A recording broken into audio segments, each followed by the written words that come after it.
Estando en el templo un día, María, en el altar yo te vi. Bienvenidos a su comunidad Virgen María de la Medalla Milagrosa en este viernes 27 de agosto, día de ayuno que hemos dedicado en nuestra comunidad. Entonces te hacía una pregunta, la pregunta con la que quiero que arranquemos en este proceso de evangelización en esta tarde es: si nos ven en la calle, ¿cómo saben que somos cristianos? ¿Cómo saben que somos cristianos católicos? Ojo, compañeros, amigos, amigas, somos cristianos católicos, porque es que a veces nos dicen, ¿usted es cristiano? No, yo soy católico. O sea, como si el cristiano y el católico fueran como por lados diferentes. O sea, el ser cristiano es no ser católico. No, usted y yo, que hoy compartimos estos espacios, estos momentos, somos cristianos y somos cristianos católicos, ¿verdad? Entonces, no se ofendan cuando les digan cristiano, más bien preocúpense porque la gente los está identificando como cristianos y asimismo serán algunas exigencias, ¿verdad? Entonces, ¿cómo sabe la gente que somos cristianos católicos? ¿Será por la ropa, o sea, por lo que uso, por los atuendos? Porque si uno ve al sacerdote y uno le ve el cuellito blanco, ¿verdad? Entonces uno dice, ah, sí, es un sacerdote, pero si lo veo de civil, si lo veo sin su atuendo natural de sacerdote, ¿cómo sé yo que él es un sacerdote? Católico, ¿no? ¿Cómo sé yo que la monja es una mujer consagrada a la vida religiosa? ¿O será porque nos colgamos aquí y lo ponemos aquí bien bonito, en madera, en plata? Bueno, ya en oro no se puede colgarse un rosario ahí porque muchos nos arrancan todo y cabeza, pero ¿será que porque yo uso un rosario y me lo cuelgo aquí bien bonito, en plata, tan hermoso como el que alguna vez me regaló alguien por ahí, bueno, un par de personas muy especiales, y yo me lo cuelgo y entonces todo el mundo va a decir, ah, él es católico? O sea, por el rosario que llevo puesto aquí en el cuello. O porque no nos maquillamos mucho, las niñas no se maquillan, entonces por eso van a ser cristianas católicas. O porque vamos a misa, o sea que a todo el que yo veo en misa es un cristiano católico. O si yo lo veo con el rosario, eso hace que sea un cristiano católico. O sea, es por la ropa, por los accesorios, porque van a un templo, porque usan una vestimenta, porque se están tomando una foto en una iglesia católica. O sea, eso es lo que verdaderamente nos identifica como unos cristianos católicos. Si hoy te preguntaran si tú eres cristiano católico, ¿qué te hace a ti ser cristiano católico? ¿Qué hace que tú te puedas identificar como hombre o como mujer, como un cristiano católico? De eso hemos hablado en otras oportunidades, pero te voy a decir algo, una respuesta a ello está en Juan 13:35. Juan capítulo 13, verso 35 dice, en esto conocerán todos que sois mis discípulos, si tenéis amor los unos por los otros. Estas son palabras del mismo Jesucristo.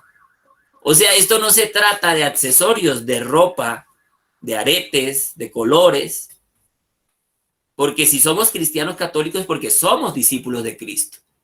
Y Cristo dice que para que todos sepan que somos sus discípulos, lo que nos van a ver es el amor que tenemos por los otros.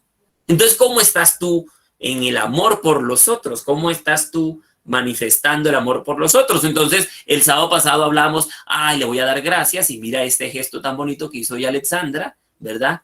Y con los que no me caen bien y con a los que normalmente no tengo aparentemente nada que agradecerles.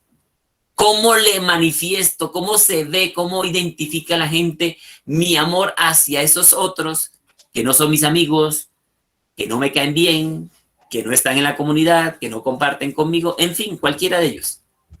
Porque aquí no dice si tienes amor por aquellos que también creen en Jesucristo. Si tienes amor por aquellos que también creen lo mismo que tú crees. Por aquellos que se comportan como tú se comportas, como que comen lo que tú comes, como que comparten contigo, o sea, como tu círculo, tu grupo, tu combo. No, aquí dice, si tenéis amor los unos por los otros. Y no hay ninguna característica de los otros. Los otros son todos, absolutamente todos. Entonces, en esto es que nos van a conocer. La pregunta yo me imagino que te surge, y entonces, ¿cómo hago? O sea, ¿cómo hago si hay gente a la que yo tengo claro que yo no amo. Ahí tengo claro muchas personas a las que me cuesta amar. Entonces la pregunta se expande un poco más. ¿Cómo hago para amar a esos que son insoportables? Para mí, ¿no? Porque de pronto para otro no son insoportables. Entonces, ¿cómo hago? ¿Cómo hago? ¿Qué debo hacer para amar a los insoportables? ¿Cómo amar a esas personas que yo las he categorizado como los insoportables? ¿Sí? ¿Cómo amar a ese, al que grita, al que molesta, al que habla más de la cuenta, al que de pronto lo más seguro es que yo considero que es opuesto a mí, aparentemente, ¿no? Yo considero que es opuesto a mí. Y lo he categorizado. Ay, es que ese Iván es insoportable. Entonces, ¿cómo hago para amar a esos que son insoportables? ¿Verdad? ¿Cómo hacer con los que son difíciles de amar? Porque hay gente que es fácil amar. Por eso mira que para redactar la carta es fácil, porque uno siempre, espero que sí, tengas presente a muchas personas y te es fácil hablar de ello. Pero y hablar en ese mismo estilo de los unos con los otros, en el plano del amor, ¿cómo hago con los que son difíciles de amar? ¿Cómo hago con los que me cuesta, con los que no me caen bien? ¿Cómo hago con los que, ay, es que no se ayudan, dice? Uno dice, no es que no se ayudan, ¿sí? ¿Cómo hacer con eso? Miren lo que dice Mateo 5, en el verso 43 al 45. Dice, ustedes han oído que se dijo, ama a tu prójimo y odia a tu enemigo. Pero yo les digo, amen a sus enemigos y oren por quienes los persiguen, para que sean hijos de su Padre que está en el cielo. Él hace que salga el sol sobre malos y buenos, y que llueva sobre justos e injustos. O sea, este es Cristo en su forma de hacer que cambió el mundo, diciéndole, ustedes han oído, o sea, la ley de los fariseos. Esa era la ley de los fariseos. O sea, solamente ama a tu prójimo y a tu familia, ayuda a los que están al lado tuyo nomás, que te caiga bien tu grupito, tu combo, tus amiguitos, y a los demás, ódialo. Eso era la ley de los fariseos. Pero Jesús dice, amen a sus enemigos, oren por los que los persiguen. ¿Por qué? Porque así vamos a ser hijos de ese Padre Dios que está en el cielo. Ese Padre que saca el sol todos los días sobre los justos y los injustos sobre buenos y malos. O sea, que no tiene reparos. Si es católico, evangélico, musulmán, que si viene de Afganistán, no hace reparos con nadie de eso. Entonces, si ustedes aman solamente a quienes los aman, dice Jesús, ¿qué mérito tiene? Dice, los cobradores de impuestos hacen eso. Es más, lo normal es que uno quiera a los que lo quieren a uno. Lo normal, ¿no? Porque hay gente también especialista en hacerlo al contrario. Pero normalmente a quien te ama, tú lo amas, o por lo menos tratas de corresponder con ese sentimiento a tu familia, a tus hijos, a las personas cerca, a tu grupito de amigos, a tu grupito en la comunidad. A eso te queda fácil, ¿verdad? Pero dice, ¿qué diferencia hay? Entonces, ¿qué mérito tiene eso? Si la gente que no va a misa, la gente que no ora, que no hace el rosario, que no viene a un ayuno, que no se evangeliza, que no sabe nada de Dios, también hace eso. Y lo hacen a veces hasta mejor que nosotros. Entonces, ¿qué mérito tiene que nos comportemos así? No tiene ningún mérito. Pero entonces la pregunta es, ¿qué es eso de amar? ¿Qué es amar a los insoportables? O sea, ¿yo qué entiendo por eso? ¿Sí? O sea, ¿cómo sé yo que yo amo a una persona que es tan difícil de amar, que la podemos categorizar como insoportable? ¿Cómo sé yo qué es amar allá? Amar a este tipo de personas, amar es, por ejemplo, perdonarlos, ¿verdad? Perdonarlos por todo lo que hacen. Por ejemplo, amar es ser misericordiosos con esas personas, aunque no se lo merezcan, ¿verdad? Según nuestro juicio.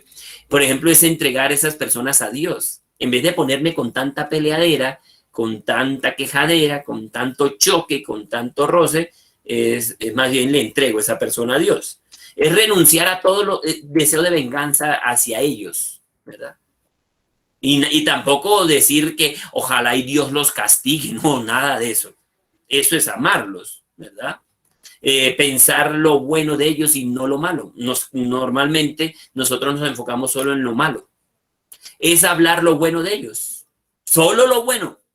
Lo malo ya todo el mundo lo sabe, tú y otras personas ya lo saben. Habla solamente de lo bueno. Eso sería amar a ese insoportable, bendecirlos, bendecirlos. Pero no como eso, como con rabia, no, ay, Dios lo bendiga y ojalá y se lo lleve. No, no, no. Bendecirlos es hablar bien de ellos. Eso es amar a esos que consideramos insoportables. Por eso nos dice Pablo en Romanos 5:8, pero Dios dejó constancia del amor que nos tiene. Cristo murió por nosotros cuando todavía éramos pecadores. Ojo, Cristo no murió cuando tú decidiste enderezar tu vida. No, Cristo murió por ti, por mí, cuando éramos pecadores. Por todos murió cuando éramos pecadores. ¿Listo? O sea, ¿qué nos está diciendo Romanos 5:8? Que Cristo nos amó cuando éramos malos, terribles, insoportables. No cuando habíamos cambiado.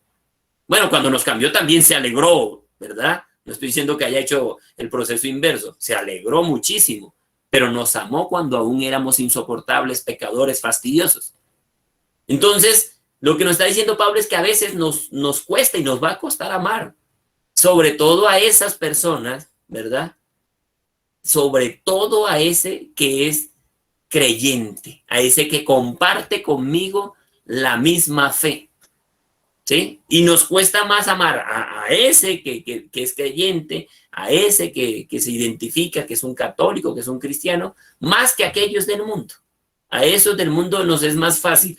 En cambio, al que camina conmigo, al que tiene la misma fe, la misma creencia, a ese me va a costar más amarlo. Porque a veces somos más misericordiosos con los enemigos, por ejemplo, con los de afuera, con los que no lidiamos, que con los propios hermanos de comunidad.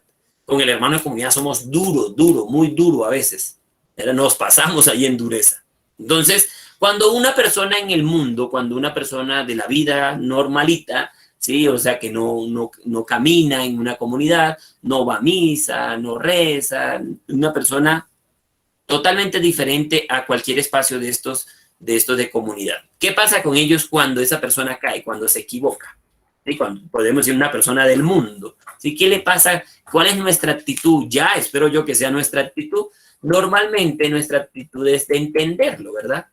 Entendemos a la persona, dice, no, yo también pasé por esa. No, yo caí peor, dicen algunos, ¿verdad? Y nos es más fácil perdonarlo, porque nos recuerda también el tiempo que nosotros vivimos, ¿verdad? Incluso nos molesta que hablen mal de esas personas. Porque uno dice, oye, es que yo también fui así. Y es más, le dice uno a la otra persona, no hable mal, que usted también fue así, yo lo conozco. O sea, tenemos una actitud de defensa, de perdón, de entenderlo. O sea, se le perdona las borracheras, las mentiras, las infidelidades, los maltratos, violencias, vicios, depravaciones, divorcio. O sea, nuestra actitud frente a ellos es de perdón, de entenderlo, ¿verdad?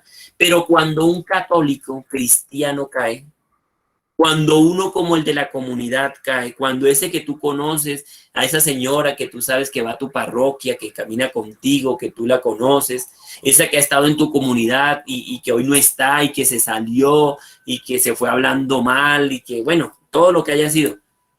Cuando un católico cristiano cae, ¿cuál es nuestra actitud?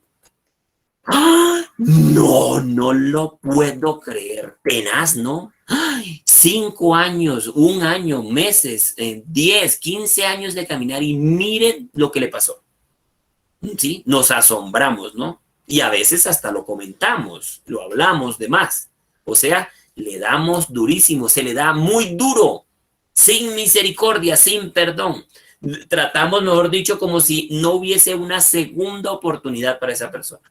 Somos durísimos con el creyente, con el que ya camina, con el que ya está en el caminar, con el que está tratando de salir del fango y preciso.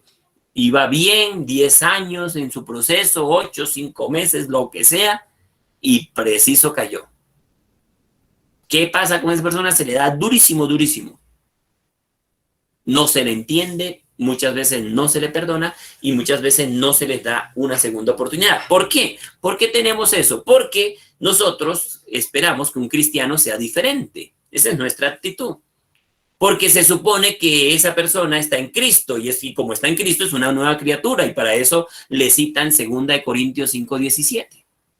También porque a quien mucho se le ha dado, también mucho se le exige. Eso lo dice Lucas 12:48. ¿Por qué? Porque el juicio comienza por la casa de Dios, o sea, por los que estamos aquí conectados. Entonces nos dicen, ojo, porque usted es un creyente, usted es un católico, usted es un hombre de oración, usted es una mujer de oración, ¿y cómo es posible que cayó en esta situación? Y hasta con cita bíblica podemos hacer la corrección, ¿verdad? Y sabemos que es cierto lo que dice 2 Lucas 12, 1 Pedro 4, todo esto es cierto, es real, es verdad. Esos son como los mínimos, los vitales que no deberíamos perder. Pero aunque esas causas son valederas, aunque son causas ciertas, realmente ¿por qué somos tan duros con otros cristianos? Muchas veces somos tan duros con otros cristianos por el enemigo. Porque el enemigo siempre va a estar buscando causar división en tu casa, en tu trabajo, en tu negocio, en tu comunidad, en todo lugar busca dividirnos.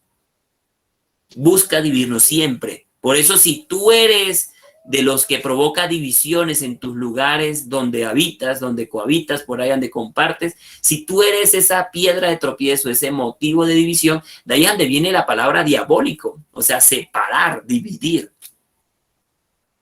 Y como el mismo diablo sabe que Cristo nos hizo una indicación, que era la que les decía ahorita de Juan 13:35, que cómo nos van a reconocer, pues nos van a reconocer como discípulos de Jesucristo en que nos amamos los unos con los otros. Entonces, como el enemigo lo tiene claro, él sabe cuál es la indicación de Cristo, entonces él siempre va a buscar dividirnos, siempre va a buscar meter ahí la cizaña, siempre va a buscar meter la piedra que causa el tropiezo. Entonces, ojo, porque no muchas veces nosotros nos creemos de oración y de discernimiento y lo que posiblemente estamos siendo es agentes de división. De la prueba realmente ante el mundo que nosotros somos discípulos de Cristo es el amor de los unos por los otros. No estoy diciendo con esto que no tengamos que hacer correcciones fraternas porque el mismo Cristo nos viene a hablar de correcciones fraternas. Pero acuérdate que la corrección fraterna tiene un parámetro y tiene un proceso, tiene unas formas de llevarse a cabo. Por lo regular nosotros hacemos la última, o sea, la de ir a hablar con otros. Esa última la hacemos de primera. O hacemos correcciones en público, donde ponemos en vergüenza a las personas.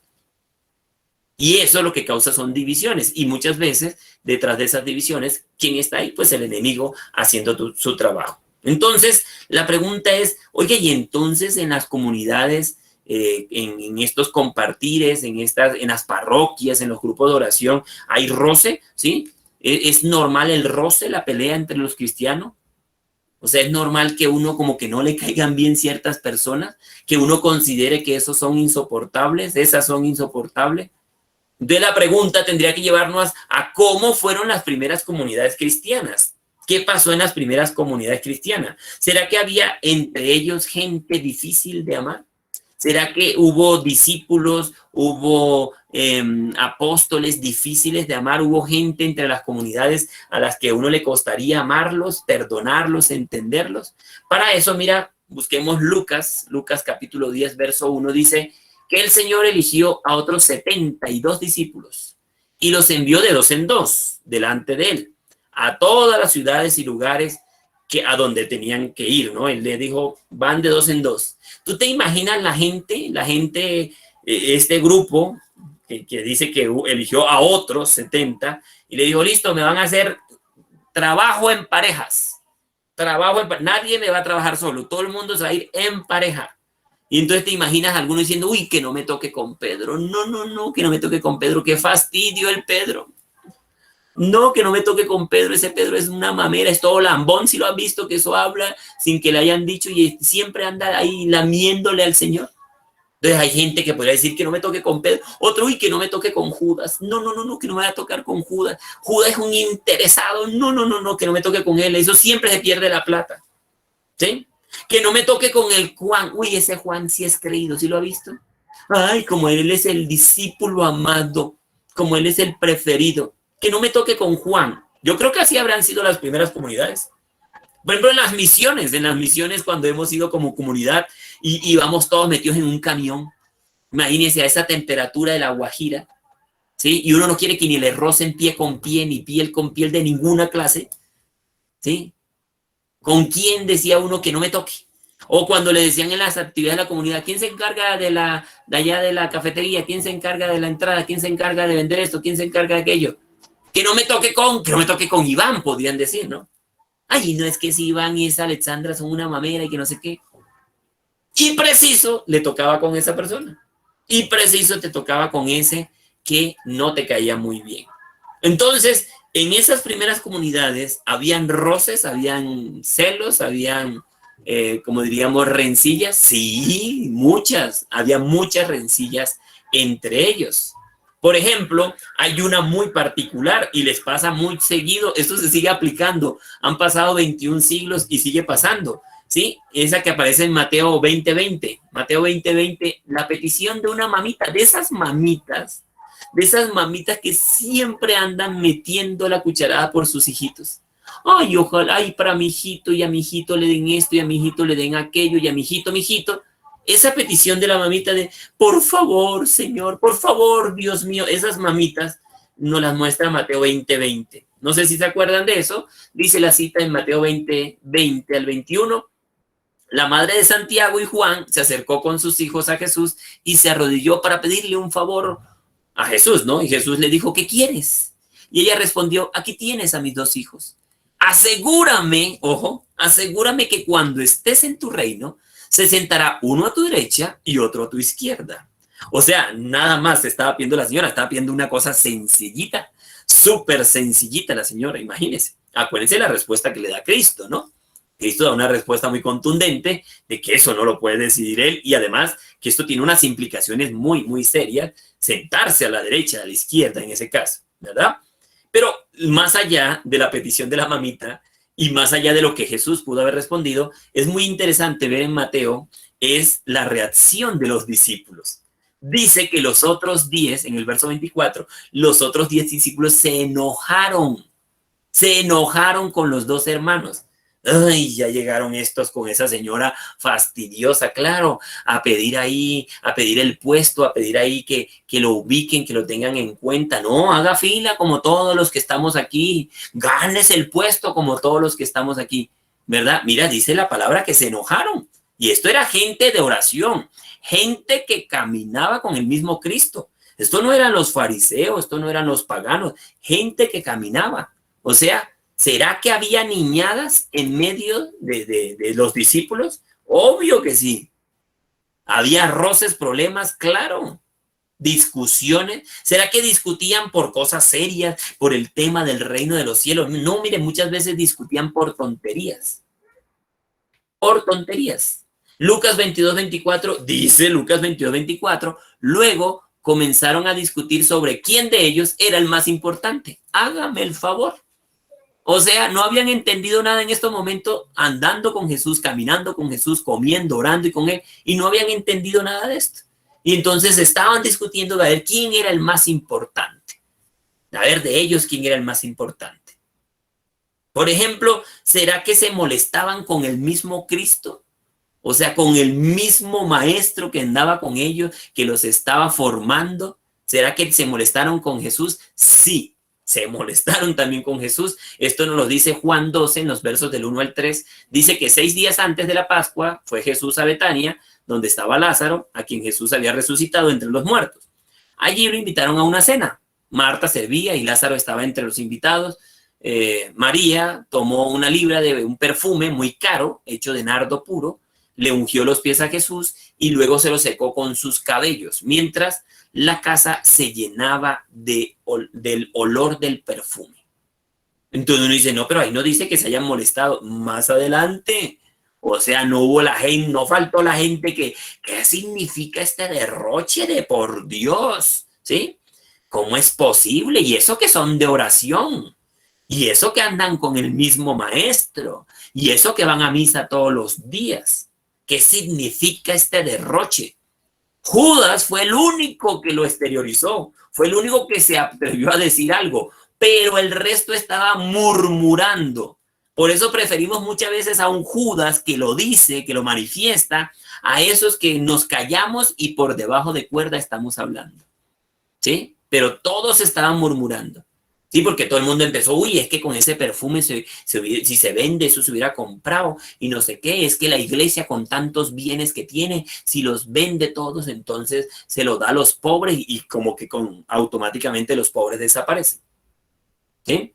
Pero cuando Jesús corrige a Judas, cuando le dice, ¿sí? Que no todo tiene que ver con el tema del dinero y que los pobres siempre van a estar con nosotros, entonces ahí seguimos murmurando, uy, sí, tenaz, uy, ese Judas, lo que dice, ¿no?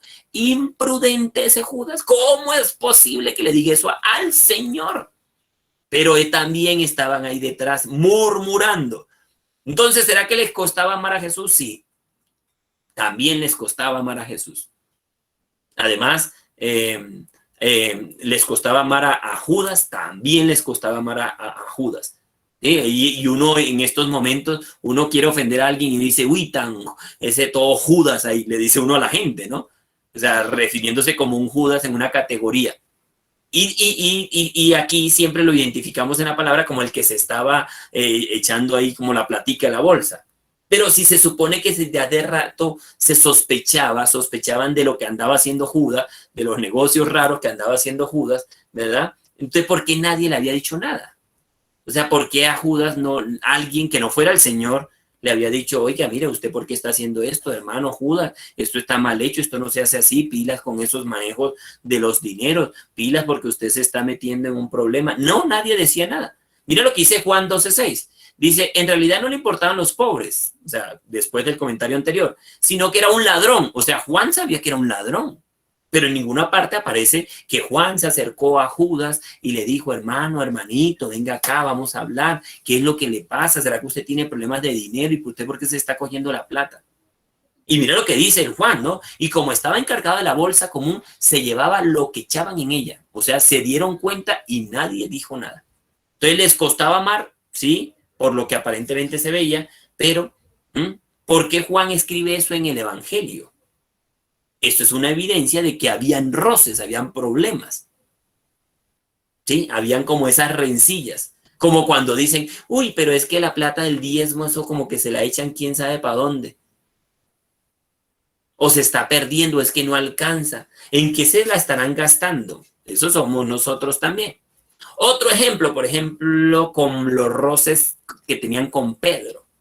Lo que les decía ahorita, ¿no? Que Pedro como que no era muy fácil de amar aparentemente. ¿Será que en estos grupos, del grupo de los sábados, en el grupo de esta comunidad, hay algún Pedro? ¿Será que alguno es algún Pedro? O sea, ¿cuál es nuestra reacción para que vean que sí hay Pedros en nuestra comunidad? Es cuando va a hablar, cuando Pedro iba a hablar, la reacción de la gente era, ay, otra vez tú vas a hablar, ¿sí? Y voltean los ojos las chicas, ¿no? Ay, qué mamera, ya va a empezar a hablar otra vez. Siempre habla, es que ella siempre habla. Qué mamera, decimos. Y para eso nos podemos ubicar en Mateo 26:33. Pedro empezó a decirle, aunque todos te abandonen, yo nunca te abandonaré. Mira lo que dice Pedro, porque es que Pedro era un poquito ligero, ¿verdad? Son de los que son muy impulsivos, ¿sí? No la procesan un poquito, sino que la sueltan así como viene a su mente enseguida. Y acuérdate que el Señor le hace una corrección a Pedro. Le dice, antes de que el gallo cante 3 veces, me habrás negado. Entonces, ¿te imaginas cómo andaban todos? Todos los discípulos, todos los amigos, todo el combo de la comunidad del Señor, cómo andaban esperando que llegara ese día en que Pedro iba a negar a Jesús. Todos estaban expectando, y yo quiero verlo cómo va a ser el oso. Porque como él dijo que nunca lo va a negar, entonces todos esperaban ansiosamente que Pedro negara a Jesús. ¿Para qué? Para burlarse, para decirle, si ve que usted sí lo negó, si ve que lo que dijo el Señor era cierto. O sea, mira que estamos hablando de gente de creencia, gente de fe. No estamos hablando de los fariseos, de los paganos, no, de la gente de oración que andaba con Cristo. Entonces, ¿te imaginas el día de la crucifixión? ¿Te imaginas allá el grupo? Venga, Juan, cuente. ¿Cómo le fue allá adentro? Ya el Pedro lo negó. ¿Cómo fue? ¿Qué dijo? ¿Qué cara hizo? ¿Qué cara hizo cuando se cumplió la palabra del Señor? ¿Cómo fue eso de la negada? ¿Cómo era que decía, yo nunca te negaré? O sea, más de uno debería estar el día de la crucifixión. En vez de estar pensando en lo que estaba pasando con nuestro Señor Jesucristo, andábamos era hable y murmure y mirando a ver si era verdad que el otro se había equivocado y en qué forma, para ver si eso nos daba pie para seguir murmurando, para seguir hablando y comiendo, hermano, en ese caso. Entonces mira que algunos podemos ser Pedros en la comunidad, aquellos que hemos dicho yo le hago, yo estoy dispuesta a hacer lo que sea, Señor, con tal de que mi matrimonio cambie, con tal de que mi negocio mejore, que me salga un trabajo, que mis hijos sanen, que mi relación mejore con mi esposa, con mi esposo, pero después, cuando ella se da eso, entonces ya empezamos a escabullirnos. Entonces a veces somos así muy sueltos, muy ligeritos para decir las cosas al Señor y hay otros ahí a veces pendiente o algunos a veces estamos pendiente a ver si es que esa persona va a cumplir o no va a cumplir. Entonces mira que en las primeras comunidades había problemas, había roces, habían desacuerdos, que cómo se le daba manejo en lo que vamos a mirar más adelante, pero habían unos roces bastante delicados y podríamos decir gente que andaba con el mismo Cristo. Si quieres ver más ejemplos, un poco más adelante, lo vas a encontrar obviamente en el Nuevo Testamento, pero un poco más adelante, los roces que habían entre Pablo y Bernabé. O sea, el Pablo, el que nos gusta tanto, al que tanto leemos, sus cartas, ¿verdad? Sabemos de todos los aportes que nos dejó, todo lo que nos ha educado este Pablo, pero este Pablo también tenía su formita de ser y tenía muchos roces con Bernabé. Para eso vas a buscar un libro, más adelante los Evangelios, está en Hechos de los Apóstoles, vas a buscar en Hechos, capítulo 15, versos del 36 al 40, dice por allá Hechos 15, 36 al 40, pero un día Pablo dijo a Bernabé, volvamos a visitar a los hermanos y veamos cómo están en cada una de las ciudades donde hemos anunciado la palabra del Señor. Bernabé quería llevar con ellos también a Juan, llamado Marcos, pero Pablo se opuso terminantemente llevar consigo a quien los había abandonado en Panfilia, cuando debía haber compartido sus trabajos. Se acaloraron tanto que acabaron por separarse el uno del otro. Bernabé tomó consigo a Marcos y se embarcó rumbo a Chipre. Pablo, por su parte, eligió a Silas.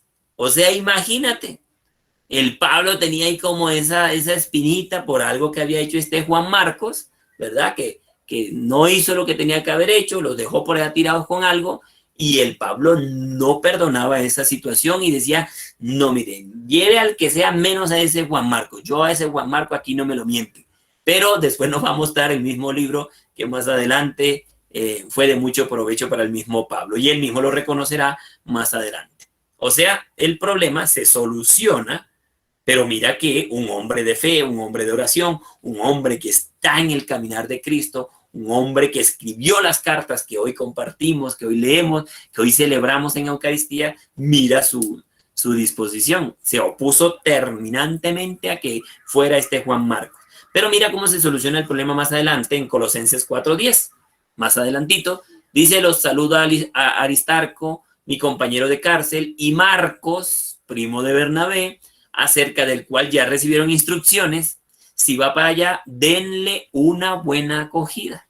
O sea, quiere decir que ya Pablo había hecho su proceso con este Juan Marcos y mire, ya hablaba bien de él y hasta pedía, por favor, denle una buena acogida a este Juan Marcos. Entonces mira que sí pasa, sí hay problema, sí hay roces, sí hay desacuerdos en muchos momentos. Otro ejemplo lo encontramos entre Pablo y Pedro. Miren que es que son de los apóstoles que a mí más me gusta leer porque son problemáticos, porque había, miren que Pedro ya lo hemos nombrado 2 veces y a Pablo también.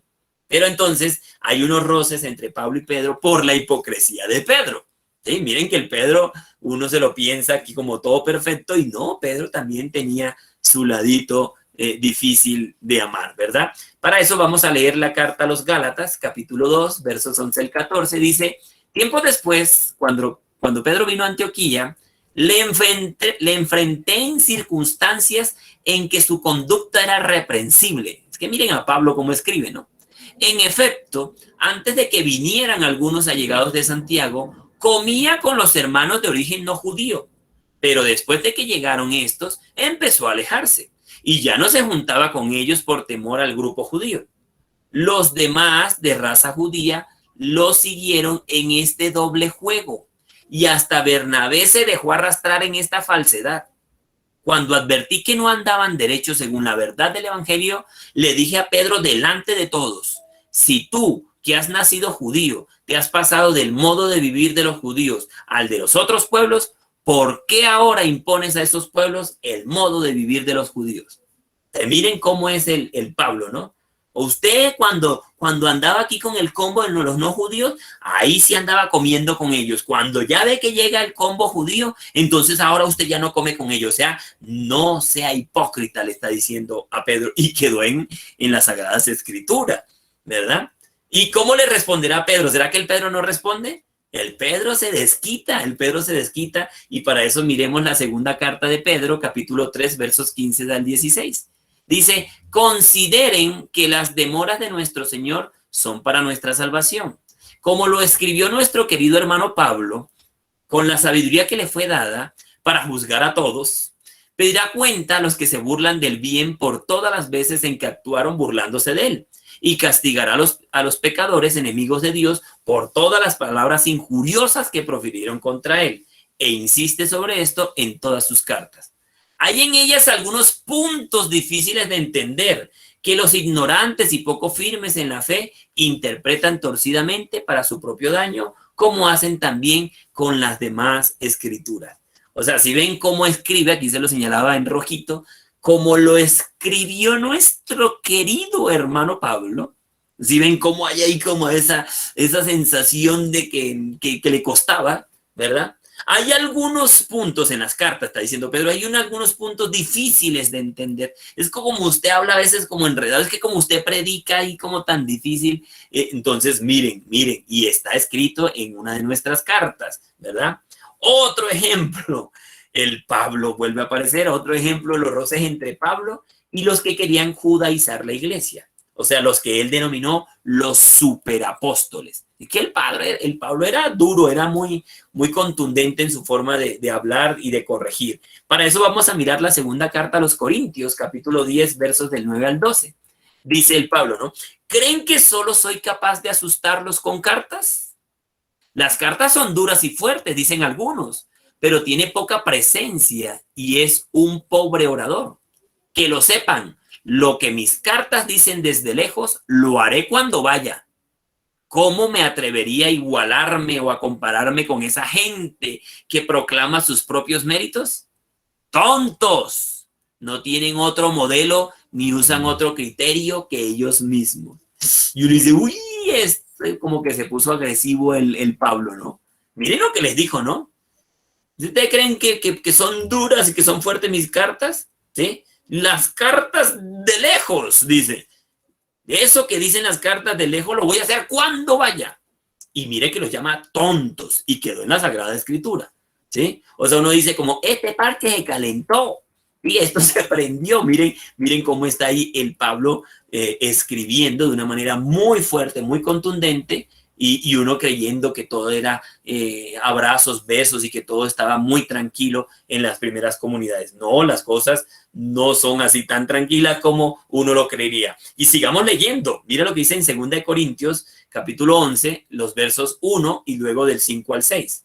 Dice, ojalá me aguantaran algunas tonterías. Claro que las aguantan. Eso dice en el verso 1, ¿no? Sin embargo, dice el Pablo en el verso 5, no creo ser inferior en nada a esos superapóstoles. ¿Que mi oratoria deja mucho que desear? Tal vez. Pero mi conocimiento, como se lo he probado ya de 1000 maneras y en cualquier asunto. Y ven cómo escribía el Pablo, ¿no? Uno dice, este parche se calentó, esta gente se puso agresiva porque como que la cosa no andaba funcionando muy bien entre las cosas que se decían entre las comunidades, ¿sí? Dice más adelante, 2 Corintios, capítulo 12, versos 1, le dice, de nada sirve alabarse, pero si hay que hacerlo, iré a las visiones y revelaciones del Señor. Mire el mismo Pablo diciendo, ¿no? Él te está diciendo que de nada sirve, pero que si necesitan, o sea, que si hay que hacerlo, porque como él estaba criticando a estos superapóstoles, él dice, entonces hablaré de las visiones y de las visiones y revelaciones que el Señor me ha dado. Y ahí les cuenta todas las revelaciones. O sea, uno diría que el Pablo está diciendo, oiga, si ya saben que yo soy terrible, ¿para qué me buscan? Si saben cómo me pongo, ¿para qué me buscan la lengua? Diría el Pablo, ¿no? Eres terrible, Pablo, eres terrible porque de alguna manera está haciendo la corrección, pero les está diciendo, es que ustedes también me lo buscan, ¿no? Mírenlo más adelante, en ese mismo capítulo 12, pero en el verso 11, dice, he dicho tonterías, pero ustedes me obligaron.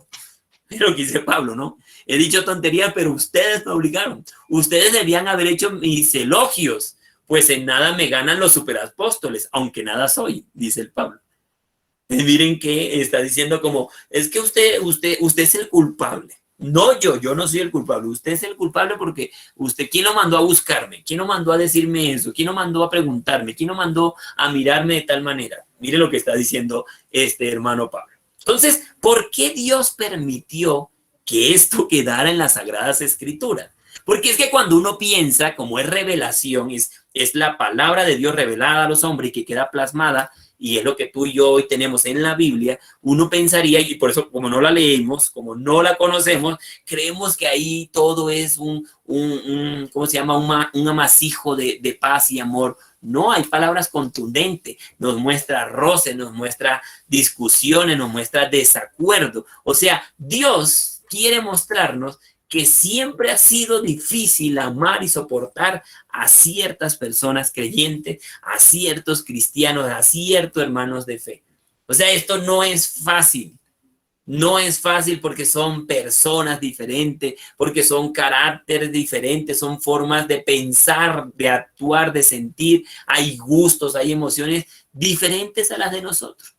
Y además, qué aburrido sería la vida si todos pensáramos igual, ¿no? Si todos coincidiéramos en lo mismo, si decimos A, todos dicen, ay, sí, qué chévere la A, pero no, la vida no funciona así y de alguna manera eso hace que la vida tenga esa dinámica tan chévere, ¿no? Que no sea tan monótona porque pues los demás son diferentes. ¿Listo? Entonces, ¿cuáles son esos cristianos que son difíciles de amar?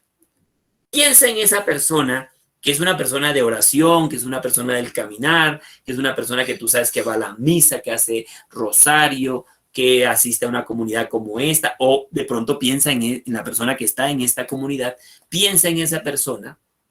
Espero que solo sea una, pero si tienes más de una, te queda más fácil, ¿sí? ¿Por qué son difíciles de amar? ¿Por qué esa persona es difícil de amar? ¿Por qué consideras tú que es difícil de amar? ¿Qué es lo que tú has identificado en esa persona y que te hace entender hoy que ha sido difícil para ti amarlo, ha sido difícil para ti amarla, ¿sí? ¿Y qué es lo que tú le has visto? ¿Qué es lo que tú ya le has analizado? Y tú dices, claro, es que como tiene esta situación para mí, a mí me cuesta amarlo, me cuesta amarla porque tiene esta dificultad. Por ejemplo, no sé, de pronto, espero que no, pero uno esperaría que no pase, pero a veces pasa más de lo que uno piensa. Por ejemplo, los infieles, las personas infieles. ¿Será que conoces a alguien? Bueno, vamos a suponer que aunque no sea de oración, ¿listo? Aunque no sea de comunidad, conoces a alguien que sea infiel y tú con eso rayas, con eso como que chocas y eso para ti es difícil de perdonar y de tratar y de abordar con esa persona. ¿Por qué? ¿Por qué te parece tan difícil?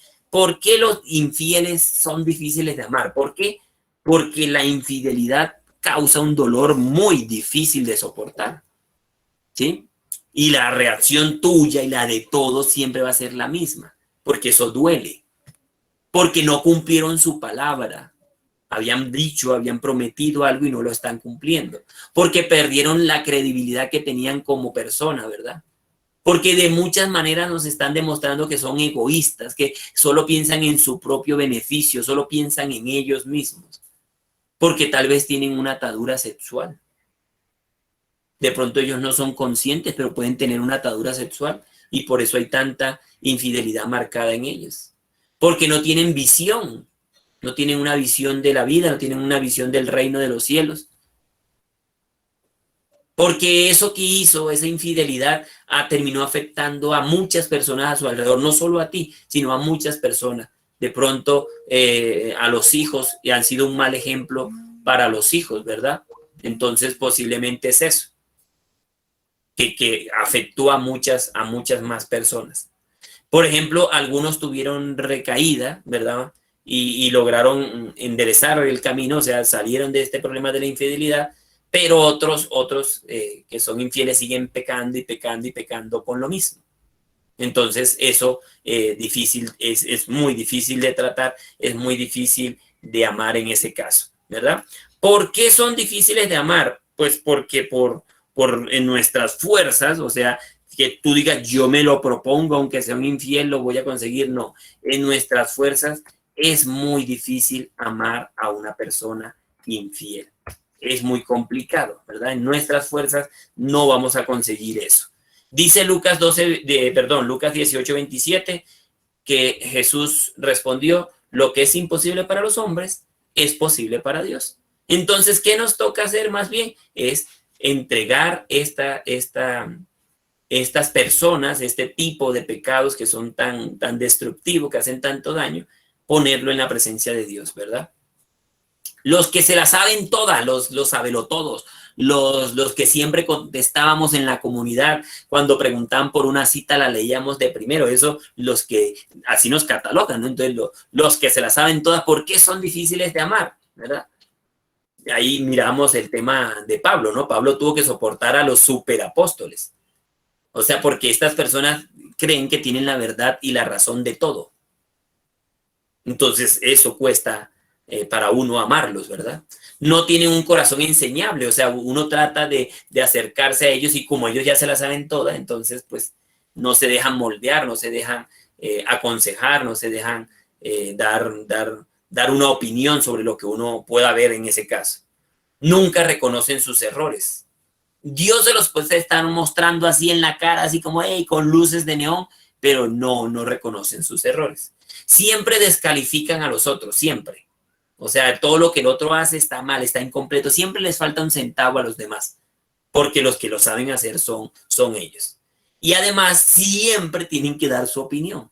Nadie se las está pidiendo, pero siempre tienen que dar su opinión. Yo opino, nadie lo está pidiendo, pero empiezan, yo opino, ¿verdad? Entonces, estas personas también son difíciles de amar. Los que se quejan de todo, ¿sí? Los de la quejabanza. ¿Por qué son difíciles de amar los que se quejan por todo? Porque son muy negativos, son muy inconformes. O sea, lo que sale de esta persona nos agota. Parece que nos pusieran un peso encima por la quejadera. Se quejan de todo, por todo, en todo momento. O sea, usted ponga un tema y enseguida le sale la queja. Eso es así en automático. O sea, tienen una queja para cada tema, ¿sí? Se quejan porque están sufriendo, se quejan porque están insatisfechas, se quejan porque están buscando ser comprendidas por alguien, pero nadie las comprende, se quejan porque ya se les volvió un hábito, se quejan porque creen que merecen más que otras personas y porque le dieron a él esto, en cambio a mí esto. O sea, siempre andan con la comparación, entonces se quejan constantemente, se quejan porque todo el mundo, incluyendo a Dios, parece ser que está en contra de ellos, ¿sí? O de ellas. O sea, a toda hora hay una queja, por eso son difíciles de amar. Otras personas que son difíciles de amar, los controladores y los manipuladores. ¿Por qué son difíciles de amar? Porque siempre están usando su poder, el dinero, la influencia, sus encantos ¿para qué? Para controlar, para manipular.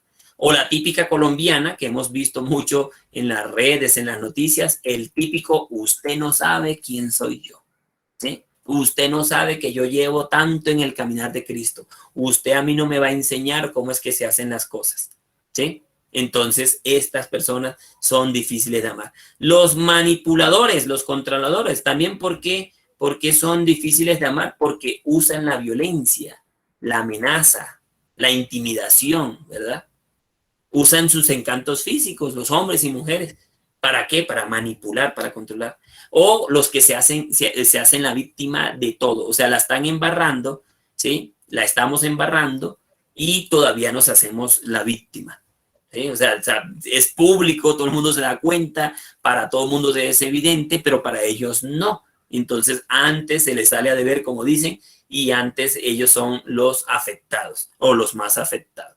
Entonces, miren que hay muchas personas a nuestro alrededor, en nuestras familias, en nuestros trabajos, negocios, en nuestro barrio, en la comunidad, que son personas a las que se nos va a hacer difícil de amar. Pero acuérdate que lo que es imposible para los hombres es posible para Dios.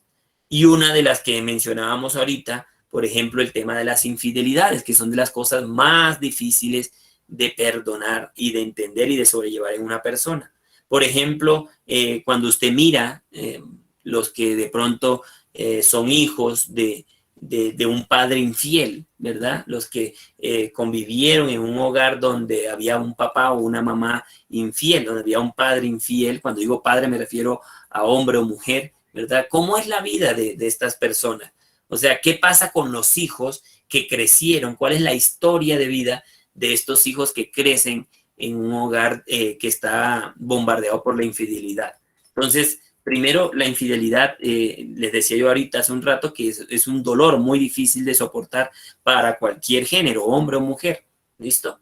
O sea, no crean que los hombres más, las mujeres más, no. Es un dolor muy difícil de soportar. ¿Sí? ¿Por qué? Porque no cumplieron su palabra. Esa es la historia en la que vive un niño en una casa, en un hogar donde padre o madre, o a veces hasta los dos, entraron en este tema de la infidelidad, ¿verdad? Y son los que se pierde la credibilidad. Entonces, a veces un hijo que crece en esta circunstancia posiblemente va a estar replicando esto en su vida. ¿Sí? No necesariamente, no estamos diciendo que sea una condición, pero pues a veces como es lo que recibió, es de lo que se rodeó, ¿verdad? O por ejemplo, si tenemos hijas, entonces le podemos estar enseñando a nuestras hijas, pues que ese modelo de hombre está bien, porque como el papá era infiel, entonces el día que ella se consiga un esposo o un marido, entonces va a pensar que la infidelidad es algo natural porque ella lo vio en su papá, o al contrario, en su mamá, o en lo que sea. Entonces, hay muchas consecuencias, como las que yo les mencionaba hace un rato, en las que uno puede estar involucrando a muchas más personas alrededor de uno por el tema de una infidelidad y lo que cuesta, ¿verdad?, perdonar o que nos perdonen una situación de esta. Entonces, esto es lo que quería compartir con ustedes hoy.